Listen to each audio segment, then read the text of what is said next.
झारखंड की राजधानी रांची में विभिन्न आदिवासी संगठनों ने सरना झंडा के अपमान के विरोध में रांची बंद का आह्वान किया है। बंद समर्थक बंदी कराने के लिए सड़क पर उतरे हैं। रांची के कई जगहों पर मेन रोड में टायर जलाकर अपना विरोध जताया। साथ ही सरना झंडा के अपमान करने वालों को अविलंब गिरफ्तारी की मांग कर रहे हैं। मालूम हो कि बंदी को देखते हुए पूरे शहर में 1500 पुलिस कर्मियों को तैनात कर दिया गया है। वहीं रांची के सिटी एसपी बंदी की पल पल की खबर ले रहे हैं। वहीं कई जगहों पर पुलिस बंद समर्थकों को गिरफ्तार कर थाने ले गई है। बताते चले कि शुक्रवार की शाम को बंदी के पूर्व संध्या पर जयपाल सिंह मुंडा स्टेडियम से अल्बर्ट एक्का चौक तक मशाल जुलूस निकाला गया था।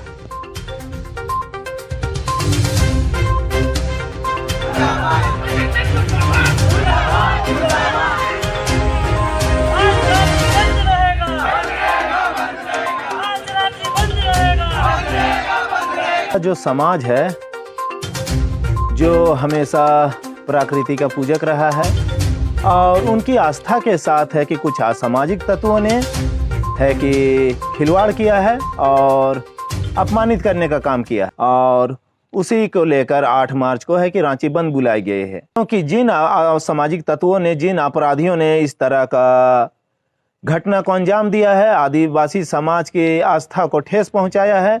चूँकि 24 तारीख को सरहुल थी, उसके ठीक दूसरे दिन 25 मार्च को है कि असामाजिक तत्वों द्वारा, यहाँ के भू माफिया के द्वारा है कि झंडे को अपने गिरोह के साथ उखाड़ फेंका जाता है। 2 जगहों का न्यूज़ है। एक तो यहाँ बिरसा चौक था जो कि आप देख रहे हैं खाली हो गया है। बाकी एक सैटेलाइट चौक है, वहाँ पे अभी फोर्स जा रहा है, वहाँ पे भी खाली कर रहा है। वहाँ पर भी खाली कर रहा है। हाँ, कुछ नहीं, इनका आज बंदी इन्होंने अनाउंस करा था, उसके ही लेकर कुछ आदिवासी लोगों को कुछ सरना धर्म को लेकर कुछ दिक्कत है। हाँ, तो उसी के केस में ऑलरेडी केस दर्ज हो चुका है। इनकी सारी मांगें ऑलरेडी मान ली गई हैं, केस अनुसंधान के अंतर्गत है। बाकी हम देख रहे हैं बंद समर्थकों को भी थाने लेकर जाया जाएगा। हाँ, जो नॉर्मल प्रोसेस है उसी के तहत थाने लेकर जाया जाएगा।